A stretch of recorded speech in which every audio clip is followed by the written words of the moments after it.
Would the widow of Magnolia Hall, who drowned her housemaids in perfumed baths, the crime that shamed Charleston, 1847. The rain hammered against the cobblestones of Meeting Street with a violence that seemed almost personal, each drop exploding against the stone like tiny accusations. Detective Samuel Hargrove stepped down from his carriage, his boots immediately soaking through as he planted them in a puddle that reflected the sickly yellow glow of the gas lamps. November had arrived in Charleston with unseasonable fury, bringing with it winds that tore leaves from the live oaks and a cold that seeped into bones accustomed to subtropical warmth.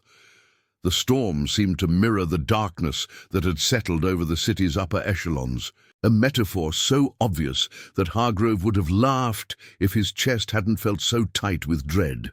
He pulled his wool coat tighter around his frame, feeling the weight of the sealed letter in his inner pocket, the one that had arrived at his office 3 hours earlier with no return address. The envelope had been expensive, the kind of cream-colored stationery that Charleston's elite used for wedding invitations and letters of condolence. But the handwriting inside had trembled like autumn leaves caught in a gale, the letters formed by a hand that shook with either fear or age or both. The letter had contained only 7 words. But those 7 words had been enough to make Hargrove cancel his evening plans and venture out into this miserable weather. She drowns them in perfumed water. No signature, no explanation. Just those 7 words and an address he knew all too well. Magnolia Hall, 47 Trad Street, the residence of Mrs. Constance Whitmore, widow of shipping magnate Theodore Whitmore, and one of Charleston's most celebrated philanthropists. Hargrove had been a detective for 15 years, long enough to develop instincts about cases before he'd even begun investigating them. This letter, with its expensive paper and trembling script, with its lack of signature and cryptic message, set every one of those instincts screaming. Whoever had written it knew something terrible. Something that couldn't be spoken aloud in Charleston's rigidly proper society. Something that could only be whispered in anonymous letters delivered to the police on stormy November nights. Hargrove was no stranger to the depravity that festered behind Charleston's genteel facade like rot in a beautiful fruit. In his 15 years as a detective, he had witnessed horrors that would have broken lesser men. He had seen plantation owners torture their enslaved workers with implements designed specifically for inflicting maximum pain without causing death, because dead slaves had no economic value. He had watched wealthy merchants slowly poison their business partners, using arsenic in doses so small that the victims seemed to waste away from natural causes over months or even years. He had documented rapes, murders, and unspeakable acts of cruelty, most of which would never see the light of a courtroom because the perpetrators owned not just the judges, but the entire system of justice itself. Charleston was a city built on human suffering, and everyone who lived there knew it, even if they never spoke of it aloud. The wealth that funded the grand mansions and elaborate balls came from the labor of enslaved people who had no freedom, no rights, no hope of escape. The social hierarchy was maintained through violence, both physical and economic, and those at the top could commit almost any crime without fear of consequences. But this case, if the anonymous letter proved true, would surpass them all in its calculated cruelty. This wasn't violence born of rage or greed or lust. This was something colder, something more methodical. This was murder as a form of entertainment, as a way of asserting power over those who had no power to resist. Hargrove had spent the afternoon at the City Records Office, a musty basement room in City Hall, where the bureaucratic machinery of Charleston ground slowly forward, recording births and deaths and marriages and property transfers in leather-bound ledgers that smelled of mold and old ink. The clerk who worked there, a hunched man named Jeremiah, who had been recording Charleston's vital statistics for 30 years, had given Hargrove a strange look when he'd asked to see the death records for domestic servants over the past 2 years. "That's a peculiar request, Detective," Jeremiah had said, his roomy eyes squinting at Hargrove over his spectacles. "Most folks only care about death records when there's an inheritance dispute or some such. What do you want with servants' deaths?" "Just following a lead," Hargrove had replied, trying to sound casual even as his heart raced. "Probably nothing, but I need to check." What he found in those ledgers had made his hands shake so badly he'd had to set down the pen he was using to take notes. 6 young women, all employed at Magnolia Hall, had died within the past 18 months. The causes of death varied: drowning in the bathtub, accidental fall down the stairs, sudden illness, heart failure, respiratory collapse, unknown causes. Each death had been signed off by Dr. Cornelius Webb, the Whitmore family physician, and each had been investigated only perfunctorily by the city constabulary, if it had been investigated at all. Magnolia Hall stood at the corner of Trad and Lagar streets, like a monument to Charleston's antebellum wealth. A 3-story mansion built in the Greek Revival style that had become fashionable among the city's elite in the 1820s. Its white columns gleamed even in the rain, seeming to glow with their own internal light, and through the tall windows that flanked the entrance, Hargrove could see the warm glow of chandeliers, their crystal drops catching and refracting the candlelight into 1,000 tiny rainbows. The gardens surrounding the house were immaculate despite the weather, with carefully manicured hedges and flower beds that even in November showed evidence of meticulous care. Everything about the house spoke of refinement, of old money and older bloodlines, of a world where appearances were everything and anything unpleasant could be hidden behind walls of propriety and social standing. This was the home of Constance Whitmore, widow of shipping magnate Theodore Whitmore, a woman whose charity galas were the highlight of Charleston's social season. Every year, she hosted a Christmas ball that raised thousands of dollars for the Charleston Orphan House. She served on the boards of 3 different charitable organizations. She was known for her generosity to the poor, her elegant taste in fashion, and her dedication to maintaining the cultural standards that made Charleston society so refined, so civilized, so superior to the crude commercial cities of the North.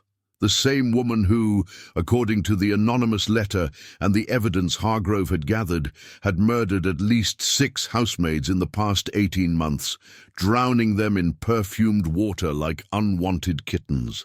Hargrove stood before the entrance, rain running down his face and dripping from the brim of his hat, and tried to prepare himself for what was to come. He had interviewed murderers before, had sat across tables from men who had killed without remorse, who had looked at him with eyes as empty as a doll's. But those had been criminals, men who operated outside society's boundaries, who had nothing to lose because they had never had anything to begin with. Mrs. Whitmore was different. She was a pillar of Charleston society, a woman who moved in circles where Hargrove would never be welcome, where his working-class Boston accent and state school education marked him as an outsider, a necessary evil to be tolerated, but never truly accepted. How did you interrogate someone like that?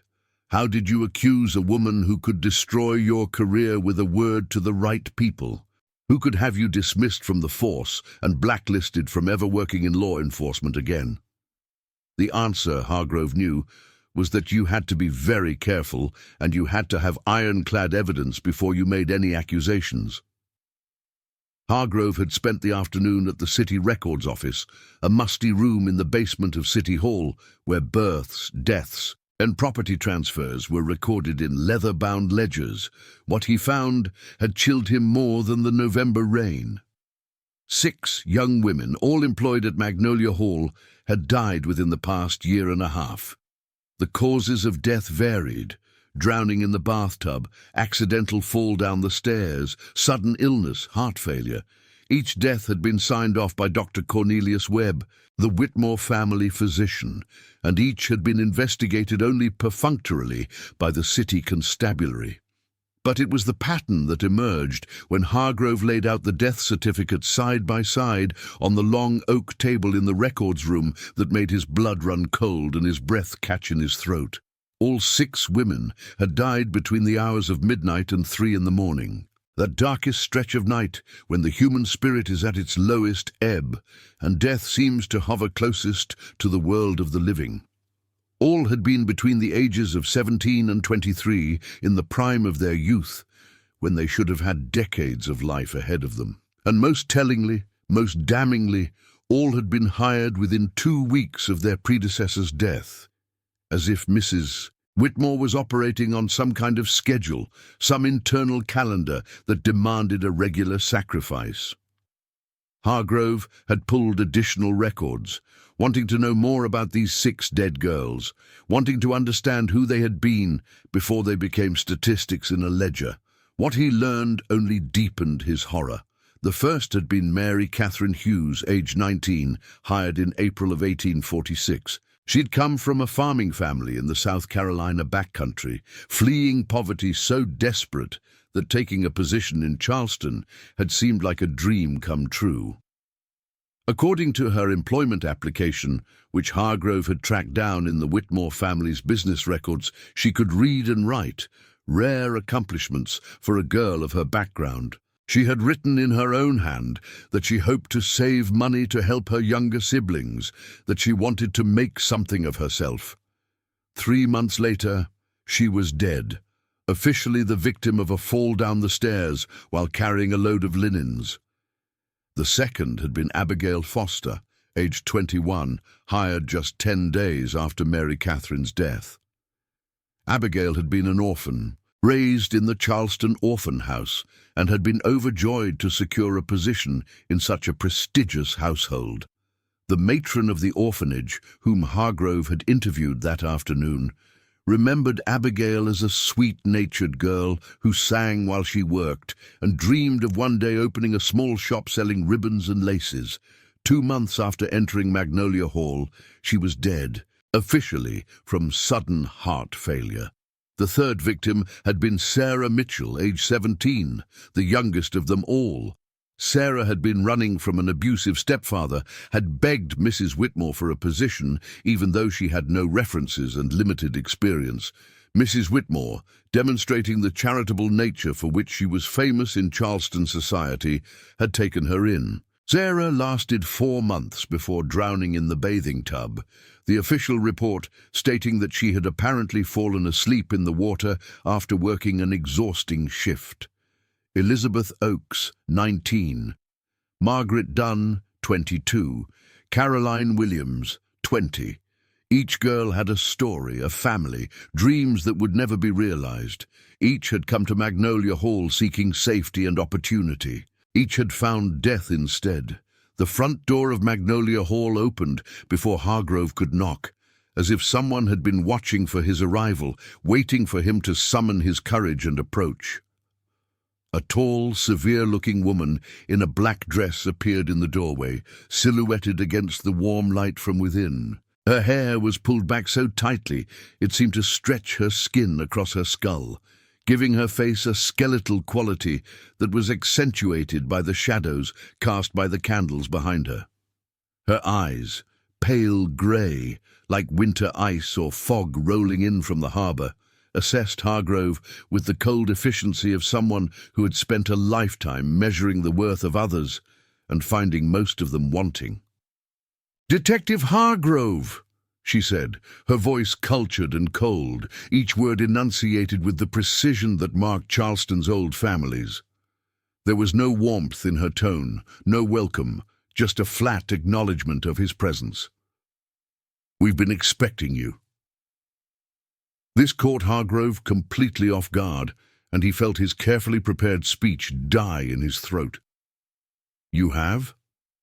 "Mrs. Whitmore received word earlier this evening that the police might have questions about her late employees. Such a tragedy, all those poor girls." The woman stepped aside, gesturing for Hargrove to enter with a movement that was somehow both polite and dismissive. "I am Mrs. Abigail Thorne, the housekeeper of Magnolia Hall. I have served the Whitmore family for 23 years. Please, detective, do come in from the rain before you catch your death of cold." The phrasing of that last sentence, with its casual reference to death, made Hargrove's skin crawl, but he stepped over the threshold into the entrance hall. The warmth of the house hit him immediately, a stark contrast to the cold rain outside, but it was a suffocating warmth, oppressive and heavy with moisture and something else, something that made his stomach turn. The entrance hall of Magnolia Hall was everything Hargrove had expected from a house of this caliber: polished marble floors in a black and white checkerboard pattern that seemed to stretch endlessly, a sweeping staircase with an ornate iron railing that curved gracefully upward to the second floor, portraits of stern-faced ancestors lining the walls in heavy gilt frames. But there was something else here, something he couldn't quite identify at first. The air itself seemed heavy, weighted, perfumed with an overwhelming sweetness that made his throat close and his eyes water. Jasmine, he thought, mixed with something else, rose water perhaps, and gardenia, and underneath it all, something chemical and cloying, something that reminded him of the funeral homes where bodies were prepared for viewing, of the cloying scent they used to mask the smell of death and decay. The perfume was so strong it seemed to coat the inside of his mouth, to seep into his pores. It was the smell of money spent lavishly on imported oils and essences, but it was also the smell of something being hidden, something rotten being covered up with sweetness. "Mrs. Whitmore will see you in the drawing room," Mrs. Thorne said, leading him down a hallway lined with more portraits, more evidence of the Whitmore family's long and distinguished history in Charleston. "She wishes me to tell you that she welcomes this inquiry with open arms. She has nothing to hide, detective. Absolutely nothing."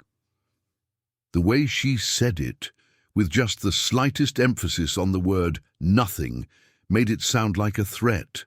The drawing room was a testament to wealth, accumulated over 3 generations of successful shipping ventures and careful investments. Persian rugs, probably worth more than Hargrove would earn in a decade, covered the floor in intricate patterns of red and gold and deep blue. The walls were papered in silk damask, the color of old blood, dried and darkened by time, and hung with oil paintings that depicted pastoral scenes and classical mythology. A fire burned in the marble fireplace, crackling and popping, sending shadows dancing across the ceiling. The furniture was all mahogany and velvet, heavy and expensive and designed to impress rather than comfort. On a side table, a crystal decanter caught the firelight, filled with amber liquid that was probably brandy imported from France at exorbitant cost. And before the fire, sitting in a high-backed chair that looked almost like a throne, sat Constance Whitmore. She was not what Hargrove had expected, and that unsettled him more than anything else so far. The society pages always depicted Mrs. Whitmore as a paragon of Charleston beauty, describing her in florid prose as a woman whose grace and elegance made her the envy of every lady in the city. The engraved illustrations that occasionally accompanied these articles showed a woman of classical beauty, with perfect features and an expression of serene nobility. But the woman before him looked older than her 43 years, worn down by something that no amount of expensive cosmetics could hide. Her face was beautiful still, with high cheekbones that cast dramatic shadows in the firelight, and full lips that curved in a smile that didn't reach her eyes. But there was something wrong about it, something artificial and unsettling. Her skin was too pale, almost translucent, like milk mixed with water, and it had a waxy quality that made Hargrove think of candles or soap or the faces of corpses prepared for viewing. Her eyes, dark as a moonless night on the ocean, seemed to look through him rather than at him, as if she were seeing something behind him, or perhaps seeing nothing at all. She wore a dress of black silk, appropriate for a widow, but cut in the latest fashion and adorned with jet beading that caught the light when she moved. Her hair was arranged in an elaborate style that must have taken hours to create, piled high on her head and adorned with combs that glittered with what might have been diamonds. Around her neck was a strand of pearls, each one perfectly matched and probably worth more than the house Hargrove rented with his wife and children. Everything about her spoke of wealth and taste and refinement, and yet there was something fundamentally wrong, something that made Hargrove's instincts scream that he was in the presence of a predator, something dangerous wearing the skin of respectability. "Detective," she said, her voice smooth as aged bourbon, cultured and educated and dripping with the kind of confidence that came from never having to worry about money or status or consequences. "Please sit. You must be chilled to the bone from that dreadful weather. Mrs. Thorne, bring us tea, the Darjeeling, I think, and those little cakes that Detective Hargrove looks like he might enjoy." It was a power move. Subtle, but unmistakable. She was demonstrating that she knew he was coming, that she had prepared for his visit, that she was in control of this interaction. She was also demonstrating her wealth and her hospitality, reminding him that she was a lady and he was merely a public servant, and in Charleston society that made all the difference in the world. Hargrove sat in the chair opposite Mrs. Whitmore, taking out his notebook. "Thank you for seeing me, ma'am. I understand this must be a difficult time." "Difficult?" Mrs. Whitmore tilted her head slightly, a gesture that reminded Hargrove uncomfortably of a bird of prey. "I'm not sure I understand your meaning, Detective." "The loss of so many of your employees. 6 young women in 18 months. Ah, yes, such unfortunate circumstances." She paused as Mrs. Thorne returned with a tea service, the porcelain cups so fine Hargrove could see the firelight through them. "But you must understand, Detective, that domestic service is a dangerous profession. These girls come from the poorest families, often with weak constitutions. I provide them with comfortable positions, far better than they would find elsewhere, but I cannot protect them from fate." Hargrove took a sip of tea to buy himself time.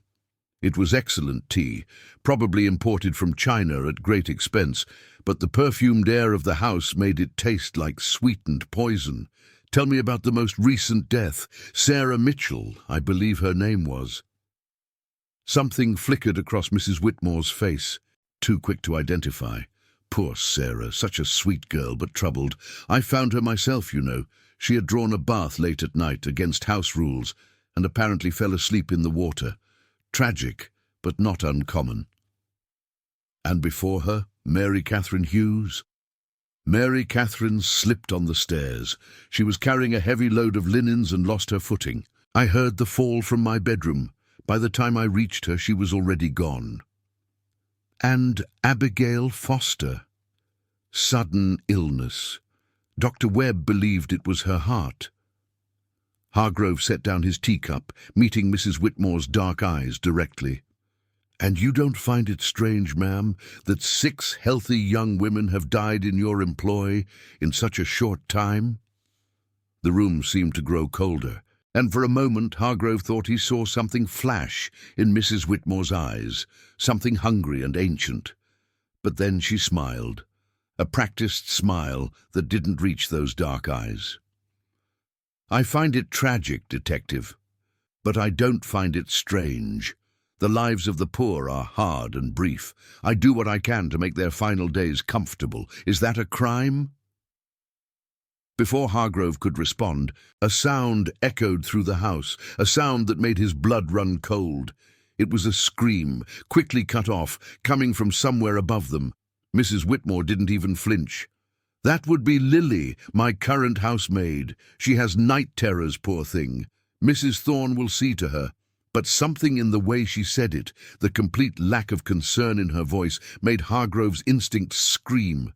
He stood abruptly. "I'd like to speak with Lily, if I may." I'm afraid that won't be possible tonight. She needs her rest. Perhaps you could return tomorrow. I insist, Mrs. Whitmore. The temperature in the room seemed to drop further, and Mrs. Whitmore's smile became fixed, a death mask of politeness. Very well, Detective, but I must warn you, Lily is quite fragile. Your questions may upset her. Mrs. Thorne led Hargrove up the grand staircase to the third floor, where the servants' quarters were located. The perfumed smell was stronger here, almost overwhelming, and Hargrove had to fight the urge to gag. They stopped at a door at the end of the hall, and Mrs. Thorne knocked softly. "Lily, the detective would like to speak with you." Ooh! The door opened a crack, and a face appeared in the narrow opening, young and terrified, eyes wide with the kind of fear that came from living in constant anticipation of something terrible. Lily couldn't have been more than 19, with blonde hair pulled back in a simple bun that had come partially undone, wisps of hair framing a face that was pretty in that fresh country way that city sophisticates often found charmingly rustic. But there was nothing charming about the terror in her eyes, the way they darted nervously between Hargrove and Mrs. Thorne, like a rabbit cornered by foxes, trying to calculate which direction offered the best chance of escape. She wore a simple servant's dress, grey cotton with a white apron, both showing signs of hard use. Her hands, visible where they gripped the edge of the door, were red and chapped from constant washing and scrubbing, the hands of someone who worked from before dawn until after dark every day of the week. There was a bruise on her left wrist, yellowish-green and fading, the kind of bruise that came from someone gripping too hard, holding on when someone tried to pull away. "I don't want no trouble," she whispered, her accent marking her as country-born, probably from one of the impoverished farms in the backcountry where families scraped by on rocky soil and the dreams of better times that never seemed to come. Her voice trembled, and Hargrove could see her pulse beating rapidly in the hollow of her throat, a visible sign of her terror. "I'm a good girl, sir. I don't cause no problems. I do my work proper." The way she said it, defensive and pleading at the same time, made Hargrove's chest tighten with anger and pity. How many times had she had to say those words, to defend herself against accusations she didn't understand, to try to placate people who held absolute power over her life? "You're not in any trouble," Hargrove said gently. "I just want to ask you a few questions about the house. May I come in?" Lily looked at Mrs. Thorne, who nodded curtly, and then stepped back to let Hargrove enter. The room was small but clean, with a narrow bed, a washstand, and a single window overlooking the gardens. But what caught Hargrove's attention was the door in the corner, partially hidden behind a dressing screen. "What's through there?" he asked. "The bathing room," Lily said, her voice barely above a whisper. "Mrs. Whitmore, she's very particular about cleanliness, says we must bathe every night before bed." Hargrove felt a chill run down his spine. "Every night?" "Yes, sir. She has Mrs. Thorne draw the bath, always at midnight exactly. Says the water must be a certain temperature, with special oils and perfumes she orders from France. Says it keeps us healthy, but—" Lily's voice trailed off, and she wrapped her arms around herself, shivering despite the warmth of the room. "But what?" "It makes me feel strange, sir. Like I'm floating away, like I can't quite move my arms and legs proper, and sometimes I swear I see her watching through the door, just standing there in the darkness, waiting." "Waiting for what?" Lily's eyes filled with tears. "I don't know, sir, but I'm powerful scared. The other girls, the ones before me, they all said the same thing before they died. They said the baths made them feel drowsy, made them see things that weren't there, and then they'd be gone, and Mrs. Whitmore would be telling everyone what a tragedy it was." Hargrove felt his chest tighten. "Why haven't you left?" "Where would I go, sir? I got no family, no money. Mrs. Whitmore, she pays well, and she says if I leave before my contract is up, she'll have me arrested for theft. Says I stole from her, which I never did, but who's going to believe a girl like me over a woman like her? This was the truth of it, Hargrove realized. The real horror. Mrs. Whitmore didn't need to chain these girls to the house. Charleston society did it for her. In a city where a woman's reputation was everything and a wealthy widow's word was law, who would believe a poor housemaid's accusations? "I need to see this bathing room," Hargrove said. Lily nodded, leading him to the door. The bathing room was larger than he expected, with a copper tub that gleamed in the candlelight. On a shelf beside the tub were dozens of bottles, all filled with liquids in various shades of amber and gold and deep crimson, each one labeled in elegant French script that Hargrove couldn't read. The bottles themselves were works of art, hand-blown glass with ornate stoppers, the kind of luxury items that wealthy women collected and displayed as symbols of their refined taste. But these weren't just for display. Many of the bottles were half empty, their contents clearly used regularly, and the shelf itself was sticky with spilled oils and perfumes, evidence of frequent use. Hargrove picked up one of the larger bottles, uncorking it carefully, and immediately regretted it as the perfume smell hit him like a physical blow, making his eyes water and his throat close.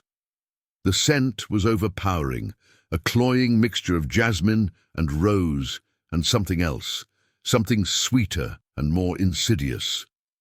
He held the bottle away from his face, letting his senses adjust, trying to identify the underlying smell beneath all that sweetness. And then he had it. Laudanum.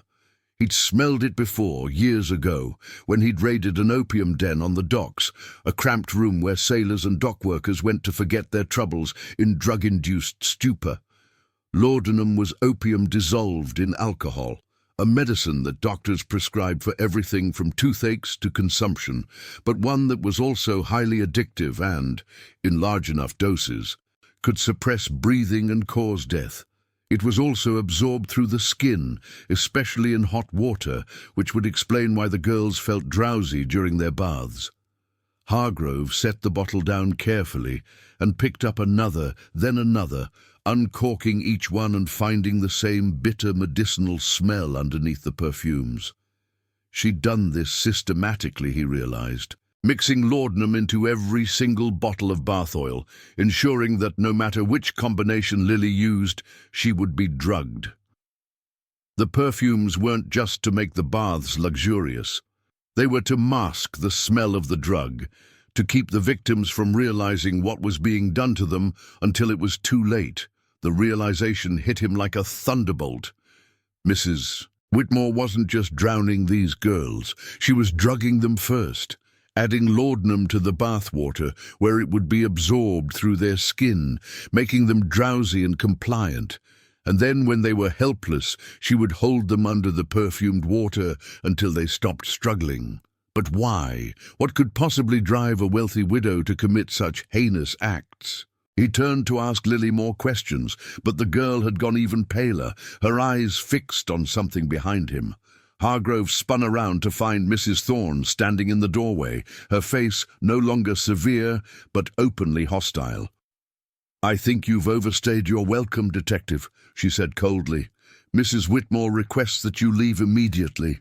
I'm not finished with my investigation. Then return with a warrant. Until then, you are trespassing in a private home." Hargrove knew she was right. Without concrete evidence, without a confession or a witness willing to testify, he had nothing that would stand up in court. And even if he did, would any judge in Charleston rule against one of the city's most prominent citizens? He turned to Lily one last time. "If you change your mind, if you want to testify to what you've told me, come to my office on Broad Street. I promise I'll protect you." But even as he said it, he knew it was a lie. How could he protect her from a woman who had killed 6 times without consequence? As Mrs. Thorne escorted him back down the stairs, Hargrove's mind raced. He needed evidence, something concrete that would force the city to act. But more than that, he needed to understand why. What had turned Constance Whitmore into a monster? The answer, he would soon discover, lay in the history of Magnolia Hall itself. in secrets that had been buried for more than a decade, secrets that would shake Charleston society to its foundations. But tonight, as he stepped back out into the rain, all Hargrove could think about was Lily, alone in that house with a killer, waiting for midnight and the perfumed bath that might be her last. The next morning dawned cold and clear, the storm having blown itself out during the night. Hargrove arrived at his office on Broad Street to find a message waiting for him, delivered by a street urchin who had been paid a nickel to bring it.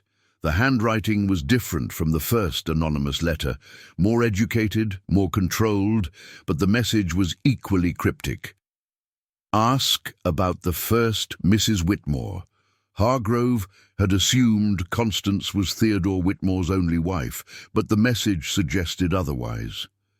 He spent the morning at the city archives again, this time searching through marriage records and society pages from the 1830s.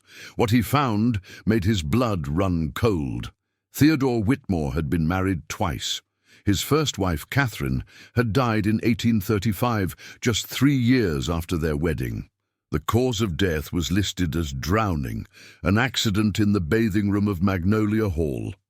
Catherine had been only 22 years old. Theodore had remarried 6 months later to Constance Beaufort, the daughter of a wealthy but declining plantation family. By all accounts, it had been a marriage of convenience, Theodore seeking a mother for his infant daughter, and Constance desperate to escape her family's mounting debts. But it was what happened after the marriage that truly chilled Hargrove. Theodore's daughter, little Margaret Whitmore, had died just 2 years later at the age of 5. The cause of death, drowning in the bathing room. The same bathing room where 6 housemaids had now died. Hargrove leaned back in his chair, his mind reeling. Was it possible that Constance had killed her stepdaughter? And if so, why? What could drive a woman to murder a child? He needed to talk to someone who had known the Whitmores during that time, someone who might remember the circumstances of Margaret's death. The problem was that Charleston society was notoriously closed-mouthed about scandals, especially those involving its elite families. But Hargrove knew one person who might talk, Dr. Cornelius Webb, the physician who had signed off on all the death certificates. Webb was old now, in his 70s, and his practice had dwindled to almost nothing. If Hargrove could convince him to talk, to admit that he had covered up murders to protect a wealthy client, it might be the breakthrough he needed.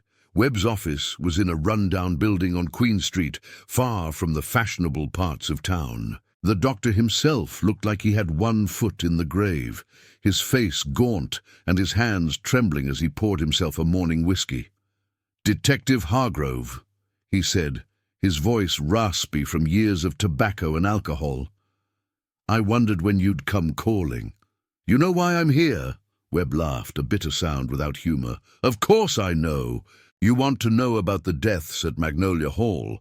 You want to know why I signed those death certificates without asking too many questions. Then tell me." Webb drank deeply from his glass, then set it down with a trembling hand.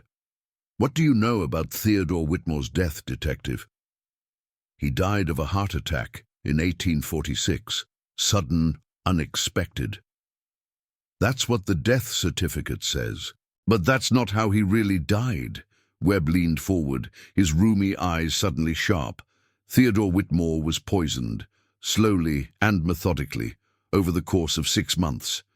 I watched it happen, and I did nothing to stop it." Hargrove felt his pulse quicken. "Constance poisoned her husband." "Oh, it was more complicated than that. You see, Theodore knew what Constance had done. He knew she'd killed Catherine, his first wife. He'd suspected it at the time, but he couldn't prove it, and more importantly, he didn't want to believe it.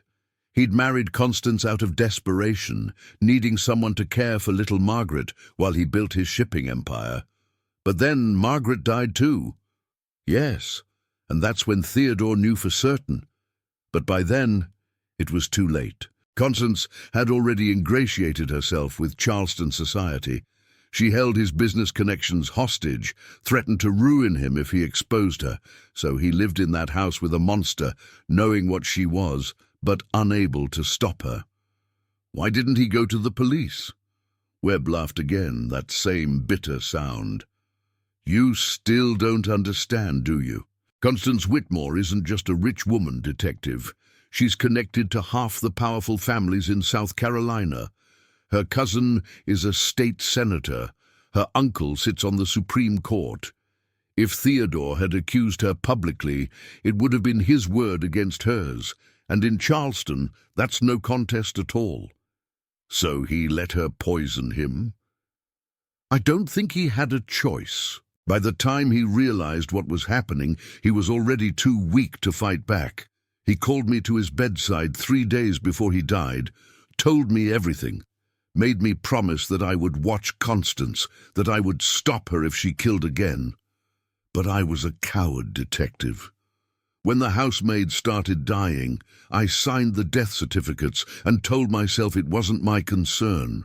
Hargrove felt a wave of disgust, not just at Webb, but at the entire system that had allowed Constance to kill with impunity. Why is she doing this? What does she gain from murdering housemaids? Webb poured himself another whiskey, his hands shaking so badly he spilled half of it. Theodore asked her that in one of their final conversations. She told him it was about control, about proving that she could do whatever she wanted without consequence. She said the housemaids reminded her of Catherine, Theodore's first wife, young and beautiful and full of life. She said drowning them was like drowning Catherine over and over again. That's insane, perhaps, but it's also rational in its own twisted way. Constance Whitmore grew up poor despite her family name. Her father lost everything in bad investments, and she spent her teenage years watching her mother scrimp and save, selling off family heirlooms to pay for food. When she married Theodore, she swore she'd never be powerless again. And in Charleston society, power means being above the law. Hargrove stood, his mind already racing ahead to his next move. I need you to testify to all of this, Doctor. Webb, I need you to stand up in court and tell the truth about what Constance Whitmore has done.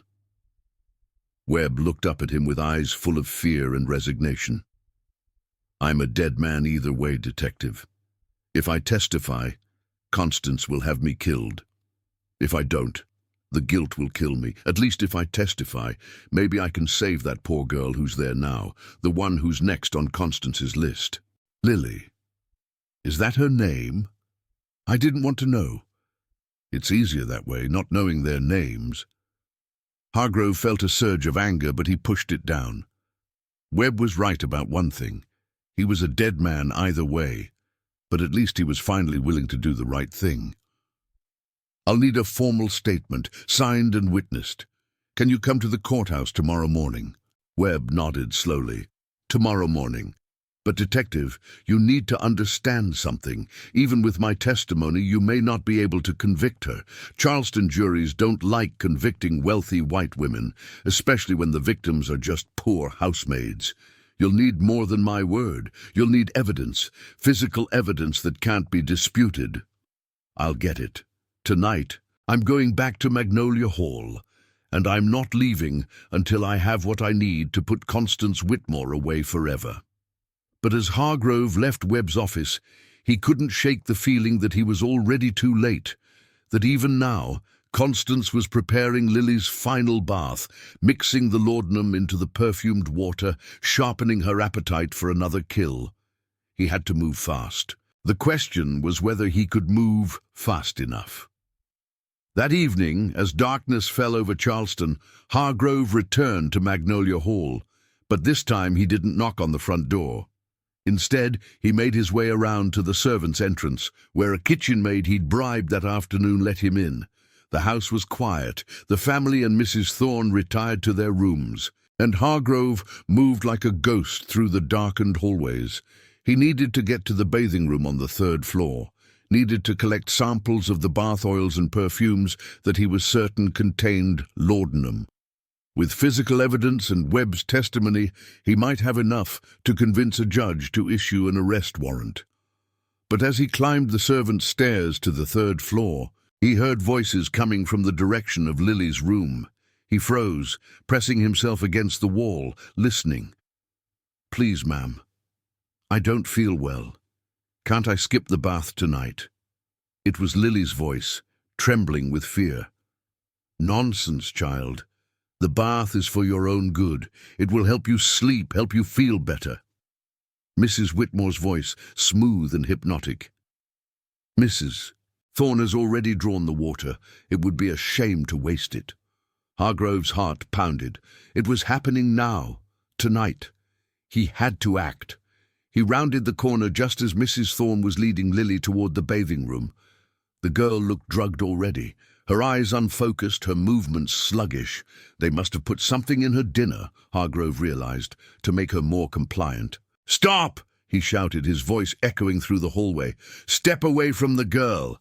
Mrs. Whitmore turned slowly, and in the candlelight her face looked demonic, all sharp angles and cold fury. "Detective Hargrove, this is most inappropriate. You're trespassing in my home. I'm here to arrest you, Mrs. Whitmore, for the murders of Catherine Whitmore, Margaret Whitmore, and 6 housemaids." Mrs. Whitmore laughed, a sound like breaking glass. "Arrest me? On what evidence? The ravings of a drunken doctor and your own paranoid imagination." "I have evidence. The bath oils contain laudanum. I'll have them tested, and when I do, your entire house of cards will come tumbling down."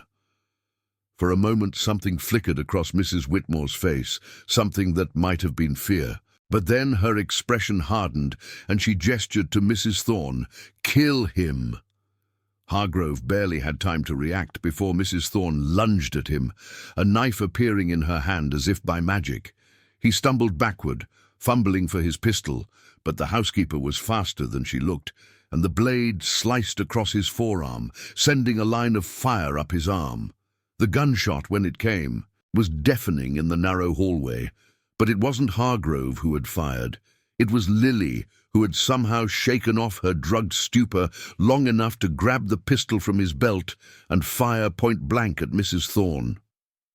The housekeeper crumpled to the floor, blood spreading across the polished wood, and for a moment everyone froze, staring at the girl who had just committed murder to save a detective she barely knew.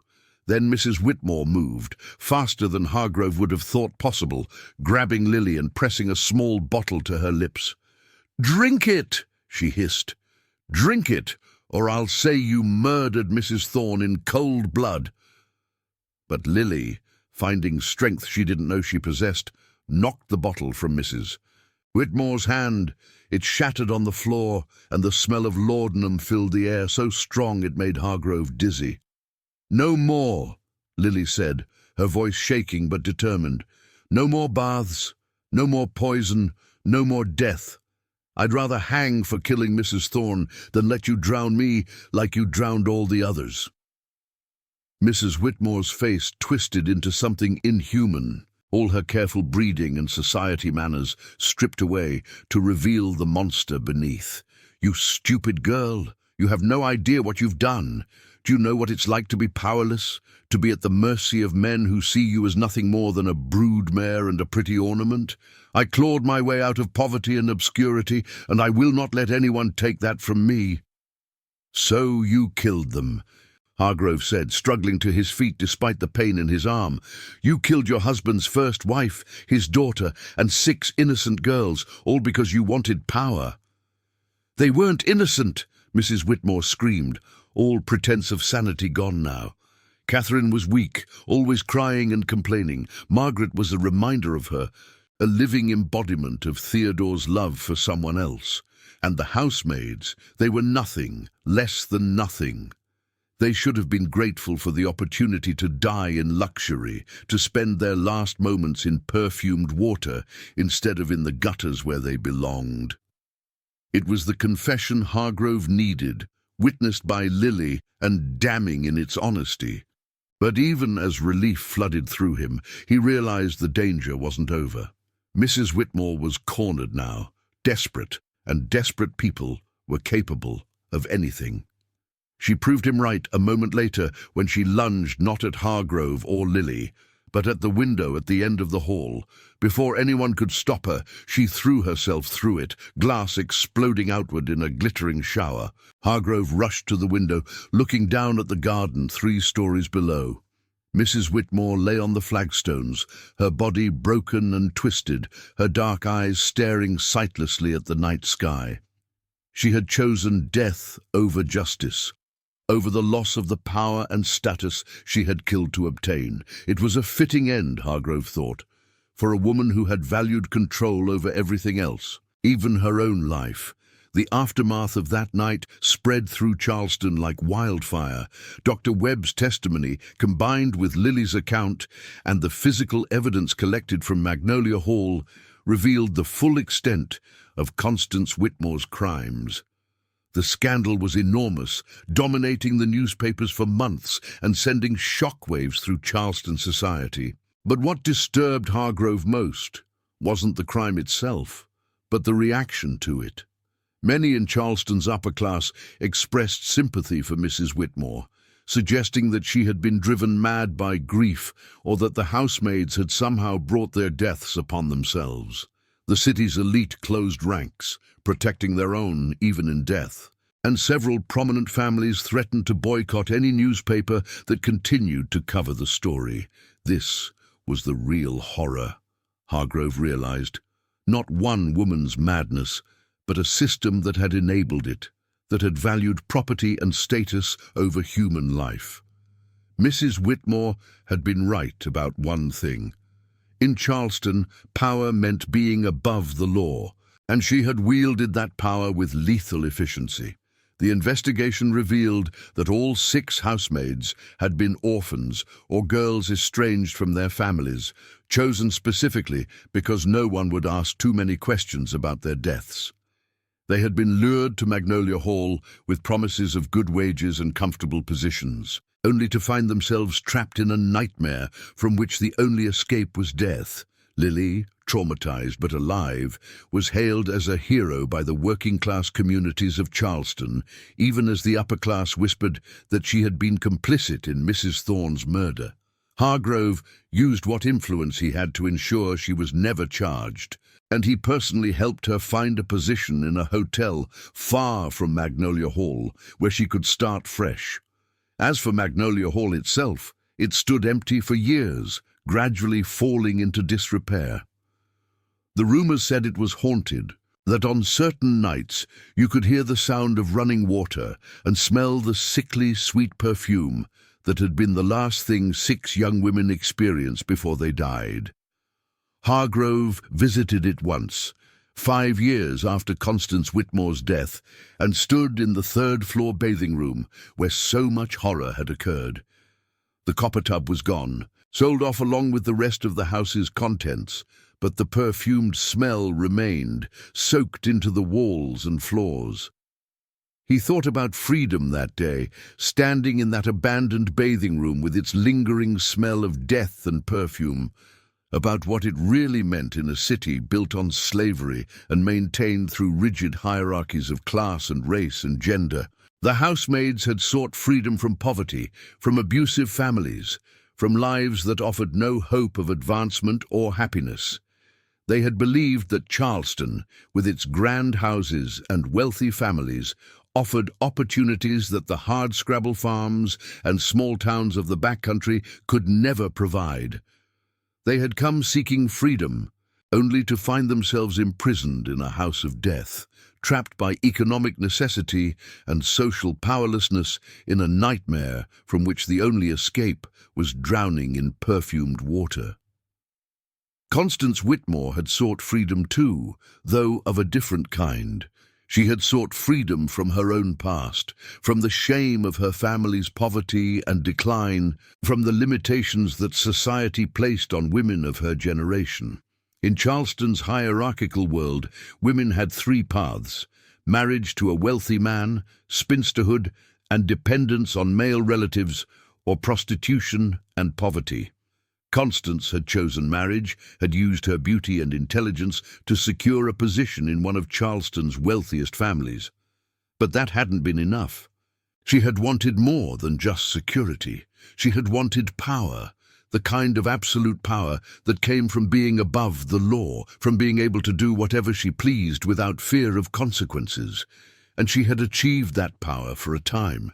She had killed at least 8 people, possibly more that Hargrove hadn't discovered, and had done so with complete impunity. She had been protected by her wealth, her social connections, and a system that valued the word of a rich white woman over the lives of poor housemaids. She had proven that in Charleston, money and status could purchase the freedom to kill. But in the end, her freedom had been an illusion, as all freedom built on the oppression of others must ultimately be. She had been a prisoner of her own obsession with power, trapped in a cycle of killing that she couldn't escape, even when it threatened to destroy her.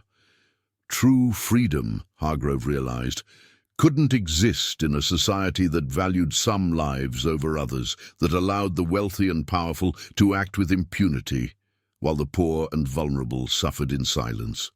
Even Theodore Whitmore, with all his wealth and status and business acumen, had been trapped, a prisoner in his own home, unable to stop his wife's killing spree for fear of the scandal it would cause, for fear of losing the business connections and social standing that had taken a lifetime to build. He had lived his final months in terror, knowing that the woman sleeping in the next room was a murderer, knowing that she might turn her attention to him at any moment, yet unable to take action because the cost of exposing her would be too high. The deaths at Magnolia Hall weren't just individual tragedies, Hargrove understood now. They were symptoms of a sick system, manifestations of a city and a nation that had built its prosperity on the backs of the powerless and then turned a blind eye when those same people were murdered. Charleston was a city where enslaved people could be worked to death without anyone batting an eye, where poor whites could disappear without anyone investigating, where justice was something that could be bought and sold, like cotton or rice or human beings. The story of Constance Whitmore and her perfume baths became a cautionary tale, whispered about in parlors and servant quarters alike. But the lessons it should have taught about the dangers of unchecked power, about the value of every human life, about the need for justice that applied equally to rich and poor, were largely ignored. Charleston society went on much as it had before, the elite protecting their own and the powerless struggling to survive. And somewhere in the darkness of that abandoned house, the ghosts of 6 young women waited, their final bath never ending, their voices forever silenced, their deaths a testament to the terrible price of powerlessness in a world that valued wealth over humanity. Years later, when the Civil War finally came to Charleston and the old social order began to crumble, some people remembered the story of Magnolia Hall and wondered if perhaps the war itself was a kind of reckoning, a national accounting for all the crimes committed in the name of status and power.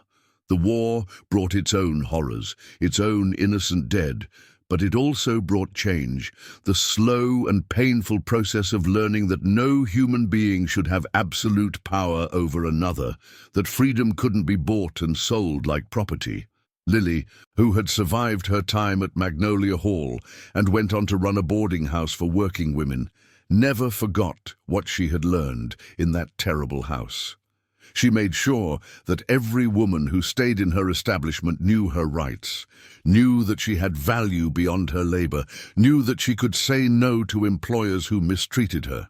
It was a small act of resistance, but it mattered. And Detective Samuel Hargrove, in his remaining years on the force, made it his mission to investigate crimes against the powerless with the same vigor he applied to cases involving the wealthy. He couldn't change the system single-handedly, but he could ensure that at least some measure of justice was served, that at least some killers faced consequences for their crimes, regardless of their social standing. The story of Magnolia Hall became a legend, told and retold until it was hard to separate fact from fiction. Some versions made Constance Whitmore a sympathetic figure, driven mad by grief. Others turned her into a supernatural monster, a demon in human form. But the truth, Hargrove knew, was more mundane and more terrifying than either extreme. Constance Whitmore had been a human being, no more and no less, who had been given absolute power over the lives of vulnerable women and had chosen to use that power to kill. The real horror wasn't that such evil existed, but that it had been allowed to flourish for so long, protected by money and status and the unwillingness of good people to challenge the social order. That was the lesson of Magnolia Hall, the message that echoed down through the years, that freedom couldn't exist without justice, and justice couldn't exist in a society that valued some lives over others. On November nights in Charleston, when the rain hammers against the cobblestones and the gas lamps cast their sickly yellow glow, people still sometimes walk past the ruins of Magnolia Hall and think about the women who died there. They think about the perfumed baths and the laudanum-laced water and the cold determination it must have taken to hold a drugged girl underwater until she stopped struggling. And if they're wise, they think about the systems of power that made such crimes possible, about the ways in which society looks the other way when the victims are poor and powerless, about the price of freedom in a world where some people are born with chains around their ankles and others are born with keys in their pockets. That is the real legacy of Magnolia Hall, not just a tale of murder and madness, but a stark reminder of what happens when power is concentrated in the hands of those who value control over compassion, status over humanity, and their own comfort over the lives of those they consider beneath them. The perfumed baths may have stopped, but the struggle for true freedom, for a society where every life has equal value and every person has equal protection under the law, continues. And until that struggle is won, the ghosts of Magnolia Hall will continue to haunt not just one abandoned mansion in Charleston, but the conscience of a nation still reckoning with the terrible crimes committed in the name of power.